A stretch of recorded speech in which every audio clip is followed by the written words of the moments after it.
Force and motion. According to Aristotle, a Greek philosopher and scientist, the natural state of earthly bodies is rest. Earthly bodies means earth object on the surface of the earth objects, which is called the earthly bodies. He stated that, Aristotle stated that a moving body naturally comes to rest without any external influences of the force. In case a ball is moving on the floor, so after some time it will be automatically getting rest, okay, without any external disturbance or without any external force to stop. Automatically it will be stopped. So this is the thought of the Aristotle. So ஒரு பால் விருண்டு போகுதுன்னா அதுவே கொஞ்சம் தூரம் ஓடி என்ன ஆகிடும்னா stop ஆகிடும். அதுக்கு அதை நிறுத்துறதுக்குன்னு ஒரு என்ன தேவையில்லைன்னா ஃபோர்ஸ் தேவையில்லை. அப்படிங்கிறது யாரோட தாட்டாக இருந்ததுன்னா அரிஸ்டாட்டிலோட thought.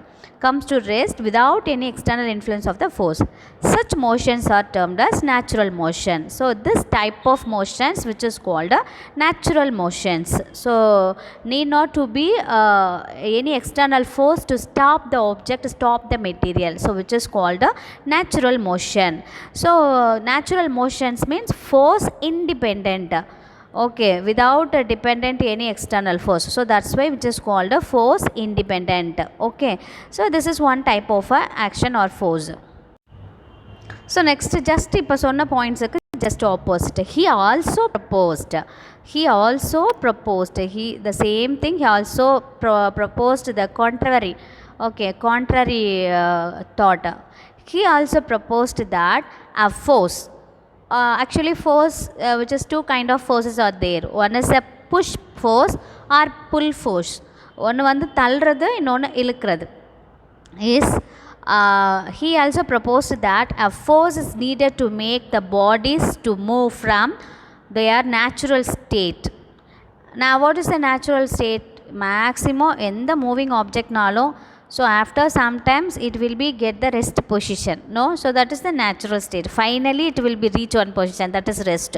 So that is the natural state, and behave contrary to their own natural state called as violent motion, means force dependent.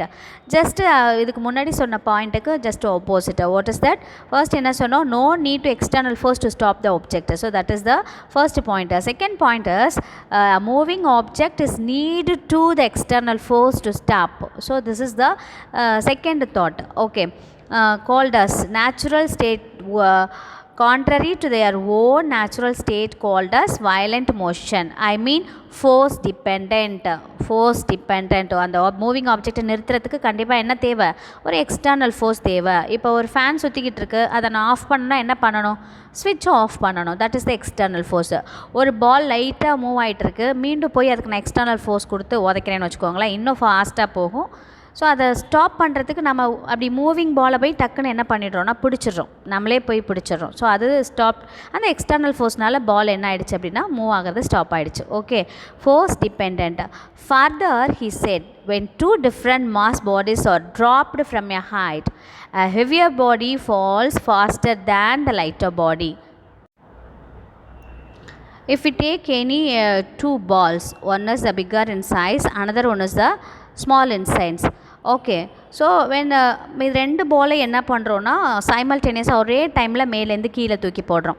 அப்போ கீழே போடும்போது என்ன ஆகும்னா, ஸோ ஒரே நேரத்தில் போடும்போது பார்த்தோன்னா வெயிட் அதிகமாக இருக்கிற பால் வந்து சீக்கிரமாக கிரவுண்டை ரீச் பண்ணும். ஸோ வெயிட் கம்மியாக இருக்க பால் என்ன ஆகும்னா லேட்டாக தான் வந்து கிரவுண்டை, இது டிலேவாக தான் வரும், delay to reach the ground. இது வந்து ஃபாஸ்ட்டாக ரீச் ஆகிடும். So massive object is reaches fast, okay. So massless object comes delay, ரொம்ப கொஞ்சம் லேட்டாக தான் வரும் மாஸ் ஆப்ஜெக்டை விட, ஓகே. லிசன், இதையும் வந்து யார் சொன்னாங்க அப்படின்னாக்கா அரிஸ்டாட்டில் வந்து எக்ஸ்பிளைன் பண்ணார். when we drop the different size of the object simultaneously from some height, the massive object reaches fast than the massless object.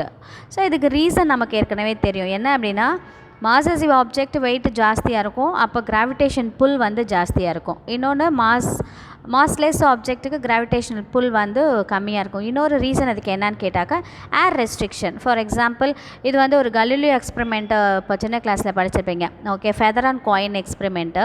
So actually this is a Galileo's experiment. We have to take two objects. One is the coin.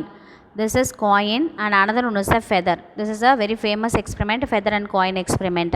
So when we drop into the air, at the same time when we drop into the air, okay, so ரெண்டு ஆப்ஜெக்டையும் ஏரில் என்ன பண்ணுறோம், drop பண்ணுறோம். At the same டைமில் drop பண்ணுறோம். அப்போ drop பண்ணும்போது first யார் கிரவுண்டை வந்து ரீச் பண்ணுவோன்னா காயின். ஃபெதர் என்ன ஆகும்னா ரொம்ப லேட்டாக தான் கீழே வரும். காரணம் என்ன அப்படின்னு கேட்டாக்க, ஏன் ஃபஸ்ட்டு வந்து காயின் வந்துடுதுன்னா it is a massive object when compared to feather. Okay, mass வந்து அதிகமாக இருக்கிறது காயினுக்கு. ஃபெதர் பார்த்தோம் அப்படின்னாக்க ஒருவேளை it's opposes the air restriction அப்படின்னு சொல்லுவாங்க. அப்படின்னா என்னென்னா கொஞ்சம் காற்று வேகமாக அடிச்சிச்சுன்னா அங்கே அலைஞ்சிட்டு அப்புறம் தான் கீழே வரும். ஆனால் காயின் என்ன பண்ணாது, காற்று அடிக்கிறதெல்லாம் மைண்ட் பண்ணாது, அது நேராக எங்கே வந்துடும் அப்படின்னா கீழே. ஸோ அப்போ இங்கே என்ன ஆகும் அப்படின்னு கேட்டாக்க ஏர் ரெஸ்ட்ரிக்ஷனுக்கு ஒபே பண்ணும். இது வெயிட்லெஸ்ஸாக இருக்கிறதுனால அங்கங்கே மூவ் ஆகிட்டு கிரவுண்டுக்கு லேட்டாக வரும். ஆனால் வெயிட் அதிகமாக இருக்கிறதுனால இது டக்குன்னு எங்கே வந்துடும் அப்படின்னா மாசசிவ் ஆப்ஜெக்ட் சீக்கிரமாகவே கிரவுண்டுக்கு வந்துடும். ஸோ இது வந்து one of the famous Galileo experiment. So இது வந்து காரணம், இது வந்து டிஃப்ரெண்ட் டைமிங்கில் கிரவுண்டை ரீச் பண்ணுறதுக்கு காரணம் என்ன அப்படின்னு கேட்டாக்க ஏர் ரெஸ்ட்ரிக்ஷன் தான். ஓகே, ஸோ இதை சேம் எக்ஸ்பெரிமெண்ட்டை நான் இந்த ஆப்சன்ஸ் ஆஃப் த ஏரில் செய்கிறேன் அப்படின்னா, ஸோ வேக்யூம்னா without any air, there is no atmosphere at all. Okay, there is no restriction of air is there. So காற்றே இல்லாத ஒரு இடத்துல இந்த சேம் எக்ஸ்பெரிமெண்ட்டை நான் செய்கிறேன். என்ன அப்படின்னா ஃபெதரையும் காயினையும் நான் ட்ராப் பண்ணுறேன். அட் த சேம் டைம் ரெண்டையும் ஒரே நேரத்தில் கீழே போடுறோம். அப்போ என்ன ஆகும்னா இதோட மூமெண்ட் எப்படி இருக்கும் அப்படின்னாக்க, ஸோ ரெண்டோட மூமெண்ட்டு வந்து சேமாக இருக்கும். ஸோ ஃபைனலாக சேம் டைமில் தான் என்ன ஆகும் அப்படின்னாக்க கிரவுண்டு வந்து ரீச் பண்ணும். ஸோ இது வந்து கலிலியோவோட எக்ஸ்பெரிமெண்ட்டு. அப்போ ஏன் வந்து ஆப்ஜெக்ட்ஸ் வந்து அட்மாஸ்பியரில் லேட்டாக வருதுனாக்க it's because of the air restriction, air friction அப்படின்னு சொல்லலாம். ஏர் ஃப்ரிக்ஷன் இருக்கிறதுனால தான் மாஸ்லெஸ் ஆப்ஜெக்ட் லேட்டாகவும் மாசசிவ் ஆப்ஜெக்ட்டு சீக்கிரமாகவும் கிரவுண்டை வந்து ரீச் பண்ணுது அப்படின்னு சொல்கிறாங்க. So these two concepts are the Aristotle way of thinking is a two kind. One is the natural force, another one is the force dependent, another one is the force independent. Okay, so now we have to discuss. Galileo proposed the following concept about force and motion and inertia. So Galileo proposed the concept about force, motion and inertia of the bodies. First, the natural state of all earthly bodies is either the state of rest or the state of uniform motion. So natural, for example, on the earthy objects, on the earth surface objects are movingல இருந்தால் மூவிங்லே தான் இருக்கும், ரெஸ்ட்ல இருந்தால் ரெஸ்ட்லே தான் இருக்கும், still continue that own position. So this is the first point of Galileo. So according to the motion, according to the force, according to the inertia of the materials, so each and every objects are maintain their own position. So this is the first point of the Galileoட first point என்னன்னா மூவிங்ல இருக்க object மூவிங்லே தான் இருக்கும், ரெஸ்ட்ல இருக்கிறது ரெஸ்ட்லே தான் இருக்கும் அப்படிங்கிறது first point. Second point பார்த்தோம் அப்படின்னாக்க a body in motion will continue to be in the same state of motion as long as no external force is applied.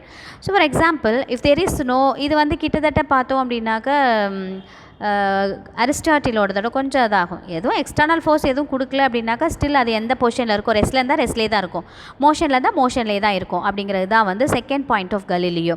Okay, will continue to be in the same state அதே நிலையில் தான் இருக்கும். எப்போ வரைக்கும்? as long as no external force is applied. எது வரைக்கும் external force அந்த object மேலே படலையோ அது வரைக்கும் அது அப்படியே தான் இருக்கும். Without any external force the objects are remains in the same position whether it is a rest or in the motion. Clear? And then third point of Galileo, when a force is applied on a bodies, they resist any change in their state. This property of bodies is called inertia. So this word is very important, inertia. So which means inertia, inability to change their original position. For example, ஒரு table இருக்குன்னு வச்சுக்கோங்களேன், ஒரு சின்னதாக ஒரு table இருக்குது, இப்படி ஒரு table இருக்குது, இப்படி ஒரு டேபிள் இருக்குது, ஏதோ சம்திங். ஓகே, இந்த டேபிளை வந்து நான் என்ன பண்ண முடியாது அப்படின்னா, அவ்வளோ சீக்கிரம் என்ன பண்ண முடியாது அப்படின்னா, நகர்த்தணும் அப்படின்னா நான் எக்ஸ்டர்னல் ஃபோர்ஸ் கண்டிப்பாக கொடுக்கணும் இல்லையா? டேபிளுக்கு நான் என்ன பண்ணணும், ஒரு பிளாக், உடன் பிளாக் ஏதோ சம்திங் இருக்குது, இதை நான் நகர்த்தணுன்னா எக்ஸ்டர்னல் ஃபோர்ஸ் கொடுக்கணும். நான் எக்ஸ்டர்னல் ஃபோர்ஸே எதுவுமே கொடுக்கல, நான் கொடுக்காம ஆட்டோமேட்டிக்காக இந்த டேபிள் நகருமா? நகராது. எக்ஸ்டர்னல் ஃபோர்ஸ் கொடுத்து என் கையிலேருந்து ஃபோர்ஸ் கொடுத்து தூக்கி எட்டி வச்சா மட்டும்தான் டேபிள் நகரும். அப்போது அதை தான் என்ன சொல்கிறாங்கன்னா, தானாகவே தன்னோட பொசிஷனை மாற்றிக்க முடியாது.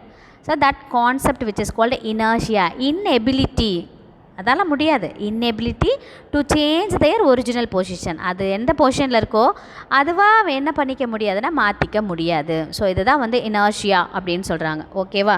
This is one of the property of the bodies. Okay, so resist, எதிர்க்கும். இப்போ இந்த டேபிளை என்ன பண்ணுறோம், இங்கே ஃபர்ஸ்ட் பாயிண்ட் பாருங்கள், when a force is applied on a bodies they resist. ரெசிஸ்ட்னா எதிர்க்கிறதுன்னு சொல்கிறோம். ஓகேவா? ரெசிஸ்ட், எதிர்க்கும் any change their state. For example ஒரு டேபிள்னு மிஸ்ஸு சொல்லிட்டேன். ஸோ அந்த டேபிளில் போய் ஒரு எல்கேஜி பையனை விட்டு தம்பி இதை தூக்குடா அப்படின்னு சொன்னால் அவனால் தூக்க முடியுமா அப்படின்னா முடியாது, அவனால் முடியாது, இன்னெபிலிட்டி.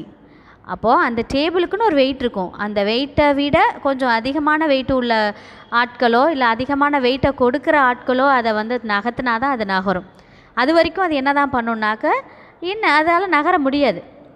ஏன் அப்படின்னா அதுக்கு போதுமான அளவுக்கு ஃபோர்ஸ் அங்கே கிடைக்கல, அதனால் இருக்கிற இடத்துல அப்படியே தான் இருக்கும். புரிஞ்சிச்சா? அதுதான் இனர்ஷியான்னு சொல்கிறோம். Inertia means inability to changes their position. இது வந்து third point of Galileo regarding force and inertia concept. Okay, so fourth point, when dropped from a height in a vacuum, bodies of different size, shape and mass fall at the same rate and reaches the ground at the same time. So already I told feather and coin experiment, no? Already I explained feather and coin experiment. So if we take feather and coin in the absence of the air means vacuum. So in the absence of the air, if we have to take feather and coin, when it is drop at the same time,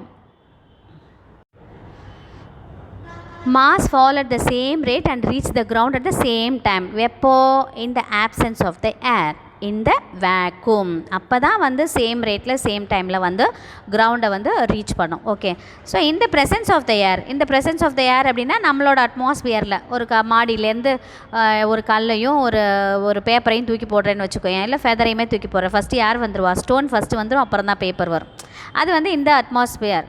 அப்படின்னா காயினையும் ஃபெதரையும், ஒரு காசையும் ஒரு ஃபெதரையும் கூட போட்டோம் அப்படின்னாக்கா யார் first வருவான்னா coin தான் first வரும். ஓகே, ஸோ அதுக்கு ரீசன் என்ன சொல்கிறாங்க அப்படின்னாக்கா, அங்கே என்ன இல்லை, ஏர் ரெஸ்ட்ரிக்ஷன் இல்லை எங்கள் வேக்யூமில், ஆனால் இங்கே என்ன இருக்குது, ஏர் ரெஸ்ட்ரிக்ஷன் இருக்குது.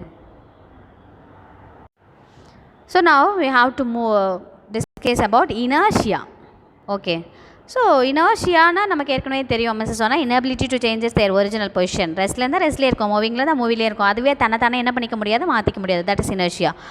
while you are traveling in a bus or in a car, when a sudden brake is applied, the upper part of your body leans in the forward direction.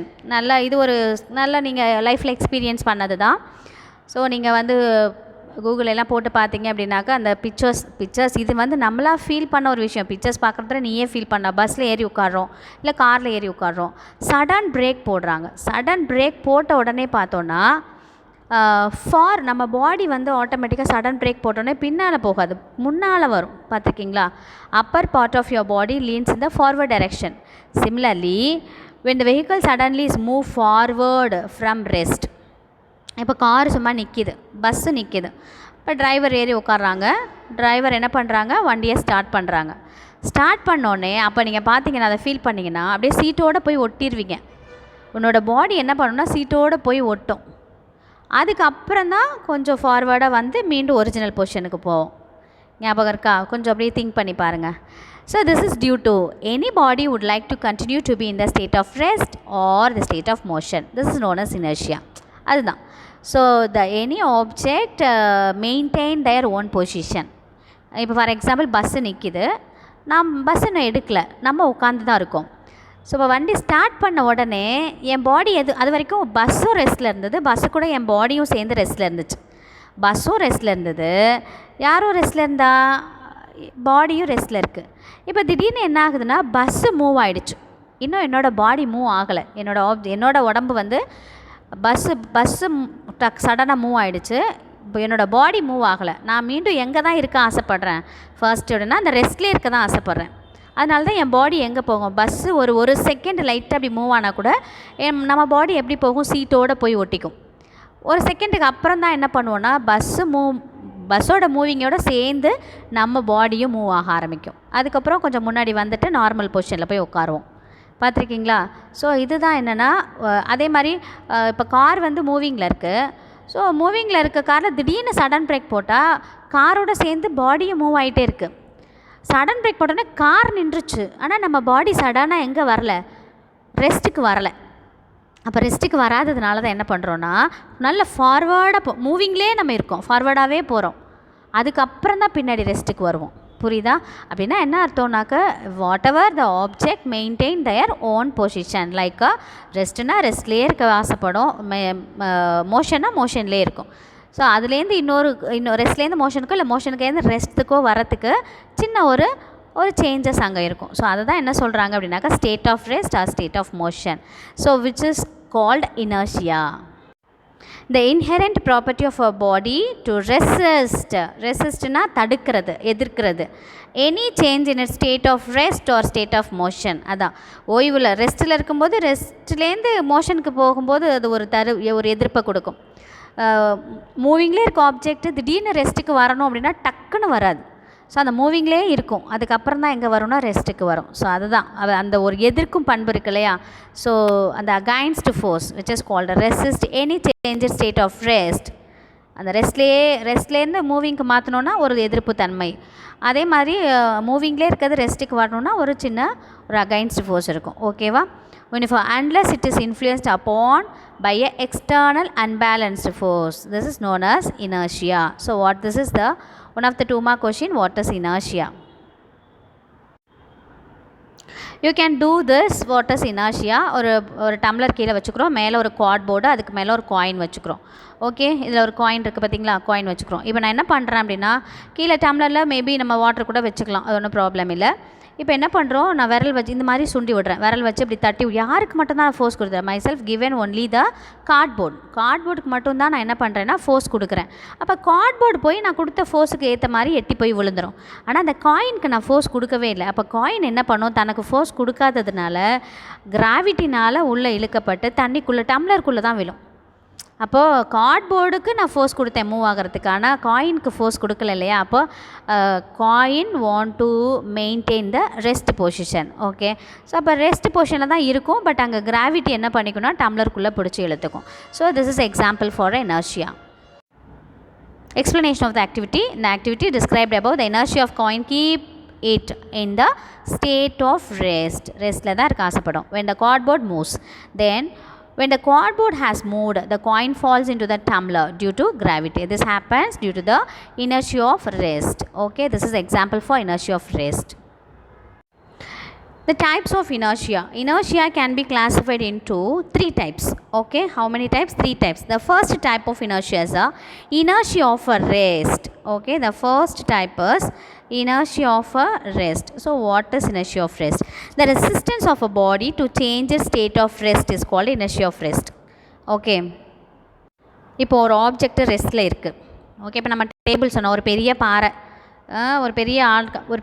ஒரு பர்சனால் தான் தூக்க முடியும். ஒரு பாறை மாதிரி ஒரு பெரிய கல் கிடக்கு. ஸோ அது போய் சின்ன பையன் தூக்குனானாக்க அது வந்து ஒபே பண்ணாது, நகராது. ஸோ அதுதான் resistance, the power of resistance அப்படின்னு சொல்கிறாங்க. அப்போது அந்த கல்லுக்கு ஏற்ற அளவுக்கு ஃபோர்ஸ் கொடுக்கறதுக்கு ஒரு பெரிய ஆள் வந்து தூக்குனா அவரால் தூக்க முடியுது. அப்போது பெரிய ஃபோர்ஸ் கிடைக்கிற வரைக்கும் அது காத்திருக்கு இல்லையா. சின்ன ஃபோர்ஸ் கொடுத்தா அது என்ன பண்ணுது, நகர மாட்டேன்னு எதிர்க்குது இல்லையா. அப்போ rest object given one against force. அப்போ அகைன்ஸ்ட் ஃபோர்ஸ்னால் என்ன அர்த்தங்க அப்படின்னாக்க, அதுக்கு கிடைக்கிற ஃபோர்ஸ் வந்து நகரத்துக்கு தேவையான ஃபோர்ஸாக இல்லை, அதெல்லாம் நகர முடியல. ஸோ அதுதான் என்ன சொல்கிறாங்கன்னா இனர்ஷியா ஆஃப் ரெஸ்ட். புரியும்னு நினைக்கிறேன். அடுத்து inertia of motion. The resistance of a body to change its state of motion is called inertia.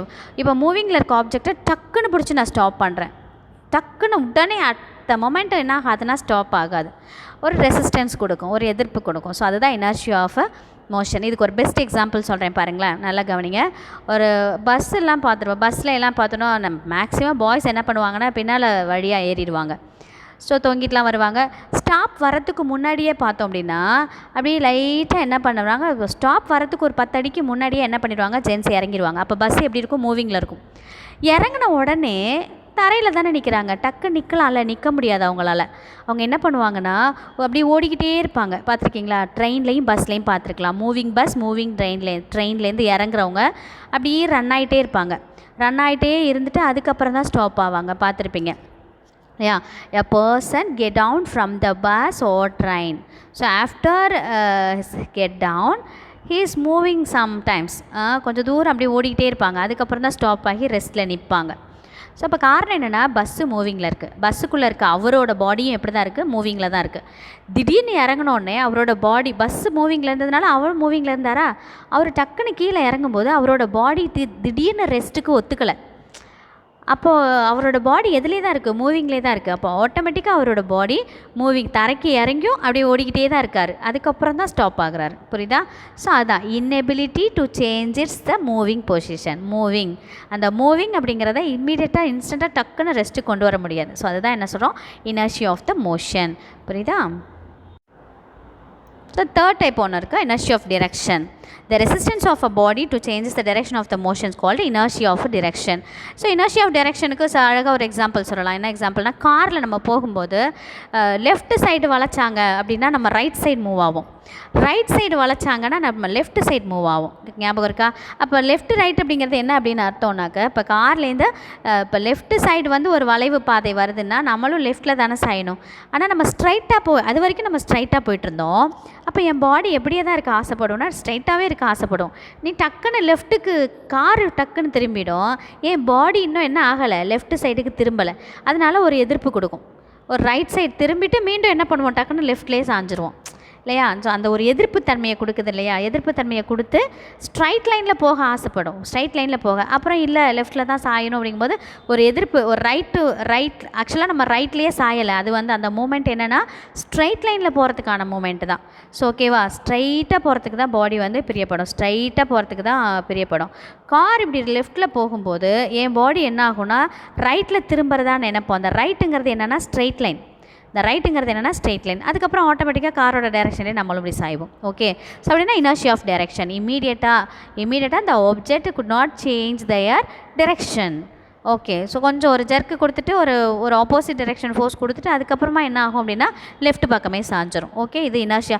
ரைட்லேயும் அப்படி தான். அப்போ ரைட்டில் சாயும்போது நம்ம லெஃப்ட் பக்கம் சாயிறதா இருக்கும். ஆக்சுவலாக லெஃப்ட்டில் சாயலை, நம்ம ஒரிஜினல் ஸ்ட்ரைட் லைனை நம்ம வந்து காரு நேர் ரோட்டில் போயிட்டுருக்கு, நம்மளும் நேர் ரோட்லேயே போக பிரியப்படுறோன்னு அர்த்தம். ஸோ திடீர்னு ரைட் சைடில் கார் வளைஞ்சிருச்சு, பட் என்னோடய பாடி ரைட் சைடுக்கு டேர்ன் ஆக மாட்டேனுது.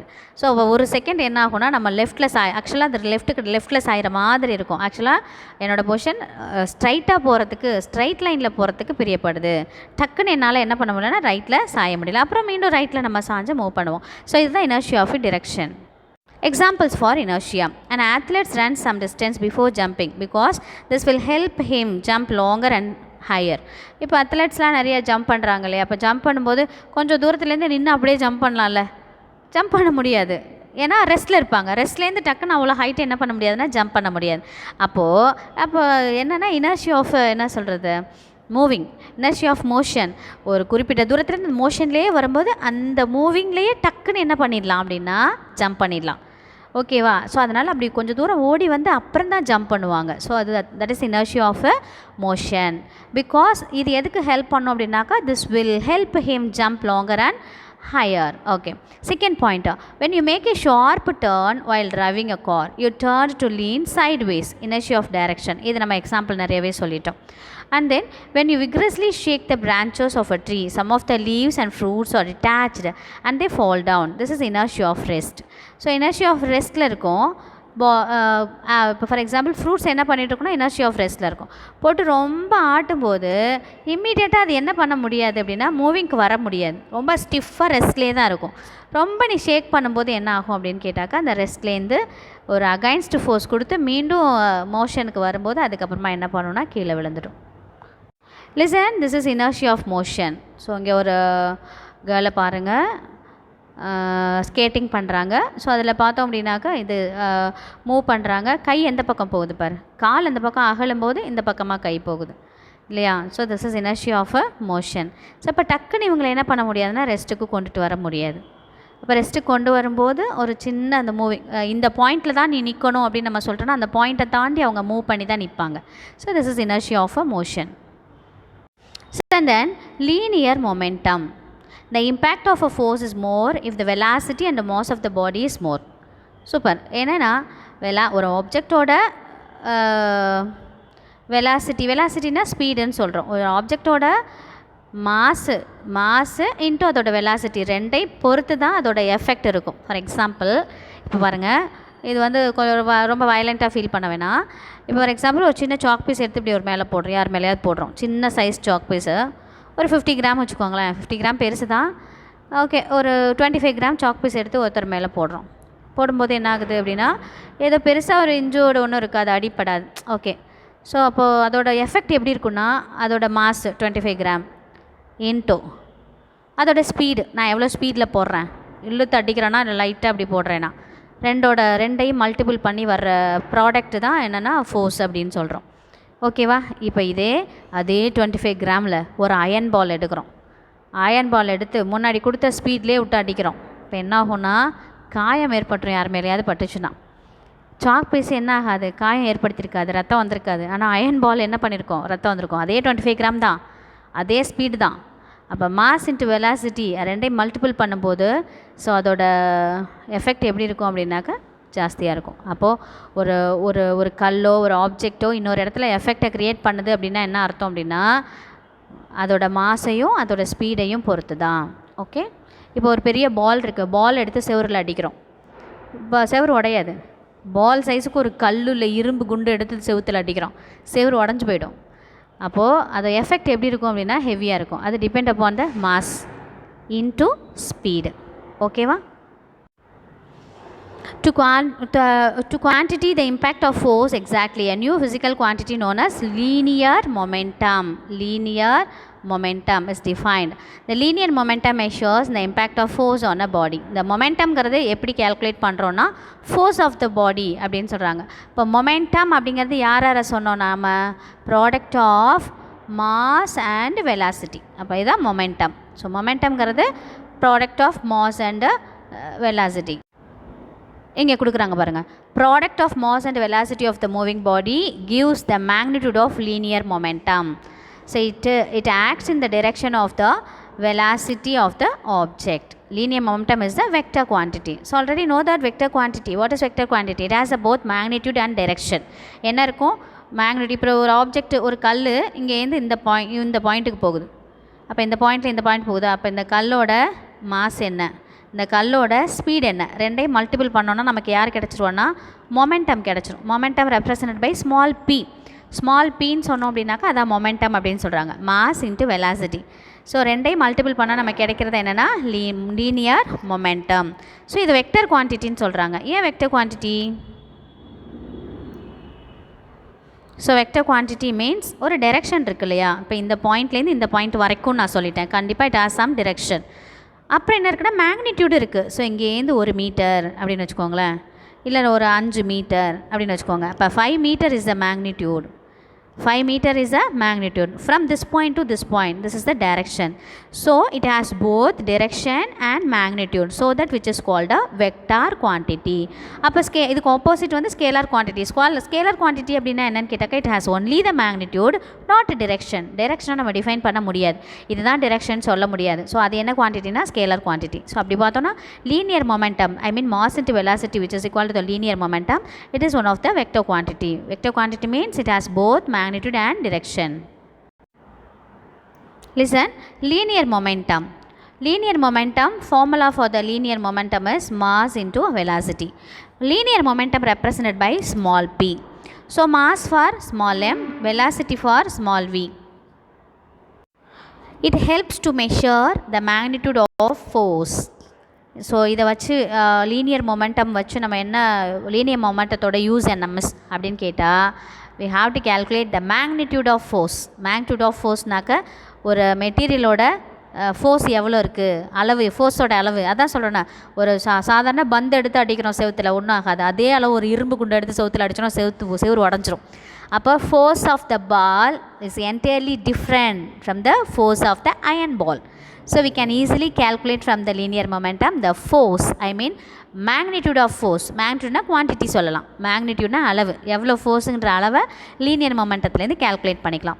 Unit of momentum is SI system is kilogram ms minus 1. So how will you calculate the unit? Listen, so unit for mass is kilogram, unit for mass is kg, velocity ms minus 1. So this is a unit for a momentum, linear momentum in a SI system. Day to day life we are using in the SI system only. Okay, so what is the unit for the CGS system? CGS system அப்படின்னா length is measured in centimeter, mass is measured in gram, and time is measured in second. CGS systemல அப்போது மாஸுக்கு என்ன போடுவோம் CGS சிஸ்டமில்? ஆக்சுவலாக formula என்ன? m into p is equal to m into v. Okay, so in CGS system unit of the mass is, what is that? Mass, gram. Okay, velocity meter s minus 1. Okay, மீட்டருக்கு பதிலாக என்ன போனோம்? Centimetre s minus 1. So this is a unit for a linear momentum in CGS system. So you should study both CGS and SI system.